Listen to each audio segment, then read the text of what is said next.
Most schools struggle with the challenge of diversity. They want to serve all kinds of students, but they often can't attract underrepresented minorities or fully involve them in the life of the school. Hi, I'm Jack Peterson with Managing for Mission. Managing for Mission specializes in administrative consulting for faith-based schools. To understand why our schools struggle to achieve their diversity goals, we have to answer some questions, and we have to answer them honestly. Why is diversity important? What do we mean by diversity? Why is it so difficult to achieve? And what's our real goal? First, why is this important to us? As faith-based schools, we're in the business of forming students with competence, conscience, and compassion. If our school were transplanted to the 1850s, we'd like to think that the education our students receive now would give them the intellectual clarity and the moral courage to recognize the evils of slavery. But the views we'd be educating against were deeply woven into the culture of the time, and opposing them would be as radical as anything we can conceive of today. The reason that diversity is important is that after hundreds of years and many generations of weaving, the racism on which slavery was founded is still woven into our culture. In cities we think of as diverse, people of color are still experiencing exclusion from opportunity.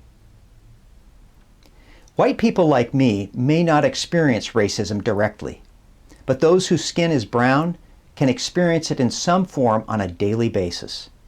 And it has a huge impact on who can access the rich opportunities that our schools can provide. So if we're serious about fostering diversity in our schools, we have to face the legacy of slavery, which is still alive today, even in our communities. Doing something about it will arouse deep feelings, including fear, resentment, guilt, and denial. The second question we have to answer honestly is, what does diversity mean to us? There are many kinds of diversity: economic, gender, academic, even geographical diversity with international students. As important as these are, the biggest challenge is racial diversity, including students whose families have been treated for centuries as second-class citizens, or to borrow Jesus' words, as the least of these. This is still the apostolic frontier for our schools, and at some point, we need to cross that frontier and make a commitment to doing things differently to get different results. We've talked about why diversity is important and what it means. Please watch the next part of this tutorial, in which we talk about why it is so difficult to achieve, what our goals are, and some practical steps our schools can take to move from diversity to inclusion.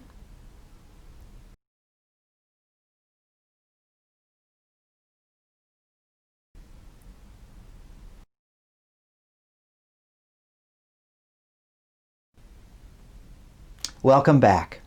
In part one, we talked about why diversity is important to faith-based schools and what we mean by diversity. The third question we have to ask is, why is achieving racial diversity so difficult? I used to think that publishing our equal opportunity statement would ensure that the barriers would be removed. But it became clear that most of the barriers are hidden. Barriers may be finances, language, location, lack of awareness, or the symbols that we use. Each of these must be addressed if the school wants to draw its students from all communities.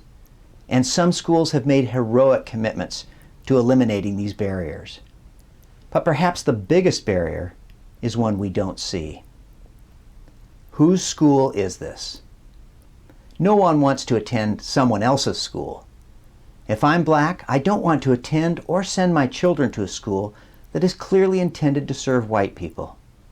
Because at some point, I will encounter something that tells me or my child, this isn't your school. It may be the parking lot supervisor who interrogates me when I come to pick up my child, or it may be being called upon in front of the class to give the African American perspective during a discussion of Huckleberry Finn. Closely related is, whose voices are heard? Are there people on the board or in the administration or faculty who understand my experience because they've lived it?